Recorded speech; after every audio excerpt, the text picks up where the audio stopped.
आज हम और ये वीडियो है वो है टाइप ऑफ मैट्रिसेस के दरमियान। तो टाइप ऑफ मैट्रिसेस जो है according to order type of matrices की हम बात करेंगे। तो ऑर्डर हमने पहले बताया हुआ है कि ऑर्डर किस तरह फाइंड करते हैं। तो स्क्वायर मैट्रिक्स, एक मैट्रिक्स को हम कब स्क्वायर मैट्रिक्स कहेंगे? एक मैट्रिक्स को हम तभी स्क्वायर मैट्रिक्स कर सकते हैं अगर उसके ऑर्डर जो है उसमें नंबर ऑफ़ रोज़ और नंबर ऑफ़ कॉलम इक्वल हो। तो ये जो हमारे पास मैट्रिक्स है ये है, इसमें रोज़ हैं 2 और इसमें कॉलम भी हैं 2। तो इसका ऑर्डर हो जाएगा 2/2।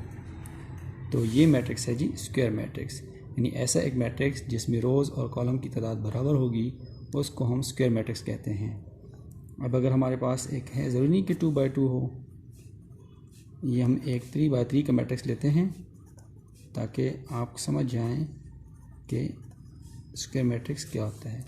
तो इसमें अगर हम देखें तो रोज़ हैं हमारे पास 3, कॉलम भी हमारे पास 3 हैं, तो ऑर्डर हो जाएगा हमारे पास 3/3।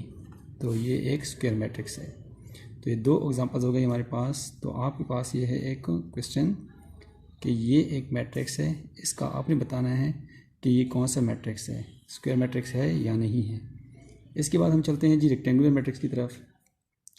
ऐसा एक मैट्रिक्स जिसमें रोज़ और कॉलम की तादाद बराबर ना हो, जिसमें रोज़ और कॉलम की तादाद बराबर ना हो, उसको हम कहेंगे ये रेक्टेंगुलर मैट्रिक्स कहेंगे। जैसे हमारे पास एक ये मैट्रिक्स है, इसमें कॉलम जो हमारे पास हैं वो हैं 2 और रोज़ जो हमारे पास हैं वो हैं 3।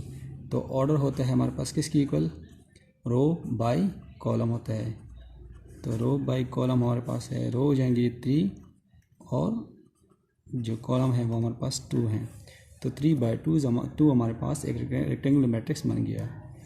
अब हम एक और एग्जांपल लेते हैं इसकी कि अगर ऐसा हमारे पास एक मैट्रिक्स है जैसे ये हमारे पास, तो इसमें भी रोज़ और कॉलम की तादाद बराबर नहीं है।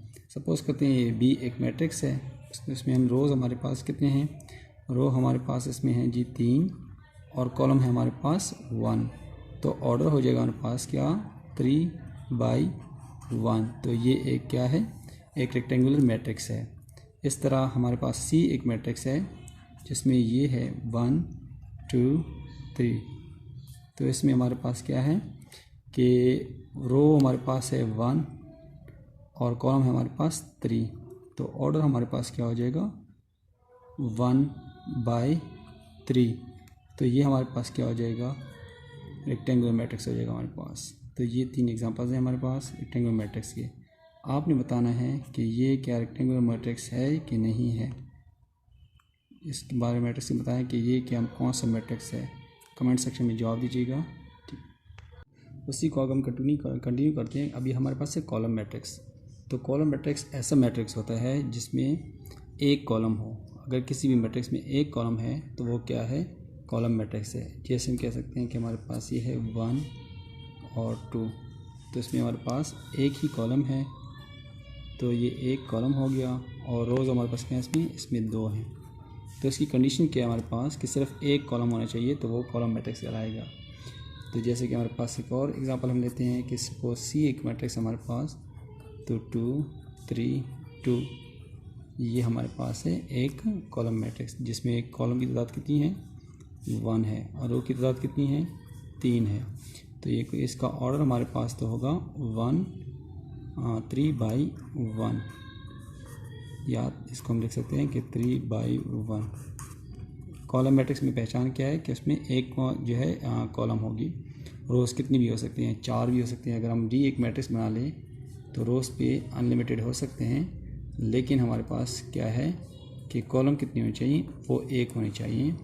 ऐसा मैट्रिक्स जो कि कॉलम मैट्रिक्स हो वो रेक्टेंगुलर मैट्रिक्स भी होता है। क्यों? क्योंकि उसका ऑर्डर जो है वो सेम नहीं होता। तो रेक्टेंगुलर मैट्रिक्स की हम ये भी कह सकते हैं कि हर कॉलम मैट्रिक्स जो होता है वो रेक्टेंगुलर मैट्रिक्स भी होता है। तो ये बात भी ज़हन-नशीन कर लें कि every column matrix has a rectangular matrix. इसके बाद हम चलते हैं रो मैट्रिक्स पे। रो मैट्रिक्स की पहचान ये है कि उसमें एक रो होती है। जैसे 1 2 हमने एक मैट्रिक्स बनाया, ए मैट्रिक्स हमारे पास है। इसमें हमारे पास क्या है? इसमें हमारे पास कॉलम की तादाद जो है वो 2 है और रो की तादाद जो हमारे पास है वो 1 है। तो ऑर्डर हमारे पास क्या हो जाएगा, रो मल्टीप्लाई बाई कॉलम, तो 1/2 होता है हमारे पास। तो ये क्या हमारे पास इन रो हमारे पास 1 है तो 1/2 हो जाएगा। तो इसमें हमारे पास ये है जी रो मैट्रिक्स, जब हमारे पास एक रो थी और 2 कॉलम थे। अब अगर हमारे पास एक बी में एक मैट्रिक्स है, इसको हम लेते हैं कि इसमें हमारे पास, इसमें देखें जो कॉलम हमारे पास हैं वो 3 हैं और जो रो हमारे पास हैं वो 1 है। तो कॉलम मैट्रिक्स हमारे पास क्या कहलाएगा कि इसका जो ऑर्डर होगा वो होगा 1/3। तो 1/3 है तो ये कौन सा होगा, ये है रो मैट्रिक्स है। तो रो मैट्रिक्स भी एक रेक्टेंगुलर मैट्रिक्स होता है, यानी हर रो मैट्रिक्स जो होगा वो भी एक रेक्टेंगुलर मैट्रिक्स होगा। सी आपका नंबर है कि आप इसमें क्या बताते हैं कि ये है 0 1 2। तो आपने बताना है कि ये कौन सा मैट्रिक्स है, रो मैट्रिक्स है या कॉलम मैट्रिक्स है।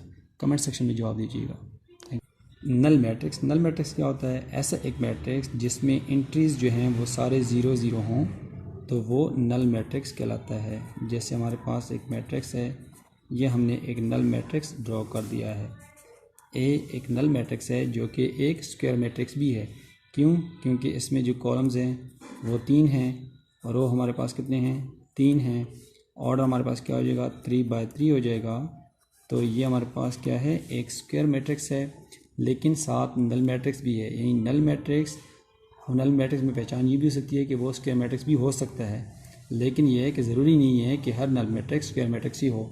जैसे हमारे पास एक है, ये हमारे पास एक नल मैट्रिक्स तो है लेकिन स्क्वायर मैट्रिक्स नहीं है। तो ये हमने एक ड्रॉ किया है नल मैट्रिक्स जिसमें रोज़ की तादाद कितनी है, 2 है और कॉलम की तादाद कितनी है, 2 है। तो ऑर्डर क्या हो जाएगा, 2/2 हो जाएगा। तो ये है कि हर रो मैट्रिक्स यानी हर जो नल मैट्रिक्स है वो ज़रूरी नहीं है कि वो स्क्वायर मैट्रिक्स ही हो, लेकिन ये अभी नल मैट्रिक्स है लेकिन कौन सा है, रेक्टेंगुलर मैट्रिक्स है। इसीलिए नल मैट्रिक्स किसी भी टाइप का हो सकता है। नल मैट्रिक्स एक रो मैट्रिक्स भी हो सकता है। अगर हम ऐसे बनाते हैं 0 0 0 तो ये एक रो मैट्रिक्स है। इसमें रोज़ की तादाद है जी 1 और कॉलम की तादाद है 3। तो ऑर्डर इसका हो जाएगा, ऑर्डर इसका क्या होगा, 1/3 होगा। तो ये एक रेक्टेंगुलर मैट्रिक्स है लेकिन साथ नल मैट्रिक्स भी है। क्यों, क्योंकि कि सारे यूनिटीज़ हैं वो 0 0 हैं। डी एक मैट्रिक्स हम बता रहे हैं कि अगर इस तरह हो तो ये क्या है, ये एक कॉलम मैट्रिक्स है। क्यों, क्योंकि इसमें कॉलम 1 है, रो 3 हैं और ऑर्डर जो हमारे पास है वो ऑर्डर जो हमारे पास है वो क्या है, वो 3/1 है। तो हमारे पास क्या होगा कि ये एक कॉलम मैट्रिक्स है और साथ साथ ये एक नल मैट्रिक्स भी है। तो नल मैट्रिक्स जो होता है वो किसी भी शेप का हो सकता है, रेक्टेंगुलर भी हो सकता है, स्क्वायर भी हो सकता है, कॉलम भी हो सकता है, रो भी हो सकता है। तो इस बात को ध्यान में रखिएगा। आइडेंटिटी मैट्रिक्स क्या होता है, आइडेंटिटी मैट्रिक्स होती है कि आप इसको आइडेंटिटी मैट्रिक्स के 1 0 0 1, ये सपोज अगर एक आई मैट्रिक्स है तो आइडेंटिटी मैट्रिक्स की पहचान ये होती है कि इसको कहते हैं डायगोनल्स। ये होती हैं डायगोनल्स और ये होती हैं नॉन डायगोनल्स। तो डायगोनल में 1 होगा और नॉन डायगोनल में 0 0 एंट्रीज होंगे। तो ऐसा अगर मैट्रिक्स है तो वो क्या होगा, आइडेंटिटी मैट्रिक्स होता है। और आइडेंटिटी मैट्रिक्स हमेशा स्क्वायर मैट्रिक्स भी होगा, यानी इसमें हमारे पास क्या हैं, 2 हैं कॉलम और रो भी हमारे पास 2 हैं। तो इसका जो ऑर्डर होगा वो 2/2 का आइडेंटिटी मैट्रिक्स होगा, जिसको स्क्वायर मैट्रिक्स भी कहते हैं। तो हर आइडेंटिटी मैट्रिक्स जो होगा वो मस्ट होना चाहिए कि वो एक स्क्वायर मैट्रिक्स भी हो। अगर हम एक और एग्जांपल बताते हैं, 3/3 एक मैट्रिक्स है हमारे पास, तो ये भी एक आइडेंटिटी मैट्रिक्स है क्योंकि ये इसके डायगोनल बन रहे हैं। डायगोनल में सारी 1 हैं, तो डायगोनल में सारे 1 हैं तो ये एक आइडेंटिटी मैट्रिक्स है। और ये एक स्क्वायर मैट्रिक्स भी है क्योंकि इसमें कॉलम की तादाद जो है वो कितनी है, 3 है, रो की तादाद कितनी है, वो भी 3 है और ऑर्डर भी इसका 3/3 है। तो 3/3 का ये एक आइडेंटिटी मैट्रिक्स है। तो आइडेंटिटी मैट्रिक्स को हमेशा रिप्रेजेंट किया जाता है आई के साथ। तो अब हर आइडेंटिटी मैट्रिक्स आई से रिप्रेजेंट हो सकता है, लेकिन आप किसी भी नंबर से रिप्रेजेंट कर सकते हैं चेक करने के लिए। अब आप मुझे बताएं कि ये एक आइडेंटिटी मैट्रिक्स है या नहीं है। और ये क्या है, ये एक आइडेंटिटी मैट्रिक्स कहलाएगा या नहीं कहलाएगा। और इस वीडियो में हमने एक छोटी सी गलती की है, उसको भी आप देखिएगा। अगर आपने गौर से देखा है तो आप उस गलती को निकाल सकेंगे। तो आपने लाजमी बताना है कि कौन सी गलती हमने लास्ट में की है। एक हमने कॉलम की जगह कॉलम की हमने बताने में गलती की है, वो आपने चेक करनी है। तो ताकि आपको समझ आए कि कॉलम, आपको समझ आए में कि कॉलम क्या होते हैं और किस तरह उसको लिखा जा सकता है। ठीक है, तो आपने नोट करनी है और हमें बताना है कि वो कौन सी गलती हमने की है। छोटी सी गलती की है हमने, कॉलम 3 थे वहाँ पे हमने 2 लिखे हैं, तो आपने चेक करना है कि वो किस तरह हमने कहाँ पे लिखा हुआ है। और ये हमारे पास है जी आइडेंटिटी मैट्रिक्स में अगर हम ये लिख दें कि डी एक मैट्रिक्स है 0 0 0 0 0 0 0 और 0, तो ये बता दें कि ये कौन सा मैट्रिक्स है। थैंक यू जी, शुक्रिया।